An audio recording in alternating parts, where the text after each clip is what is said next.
wanted to go back and put this into context because I think there's a real huge story, because I felt when we met, we were part of a sort of emerging movement, and that movement had flipped the whole idea of alcohol on its head, where it moved away from this idea of there was something wrong to actually there's to be something gained, not something to be given up, but something to be experienced. And you know, just to share myself, I decided to stop alcohol altogether on the 1st of January 2024. So I'm on my second year, and that would be the longest I went without drinking since I was 14.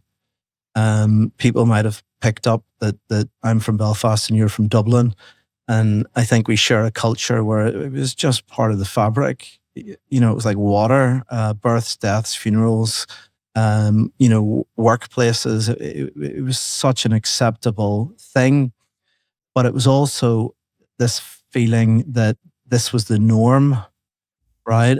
And many of the things that we have shared, I've passed on to people. And one of the things that people often find liberating is when I say to them, alcohol use isn't the norm. Sobriety is the norm, right? Now, that's very hard to do in heavy drinking cultures. Whereas I remember in other sort of heavy drinking environments, you know, the only drug that you have to make an excuse for not doing, right? And I think one of the things that we learned was building the confidence to be able to say no. And I think when people have that, start to find that self-confidence, it's very important. So much of my relationship with alcohol, I didn't fully understand because I hadn't been fully informed.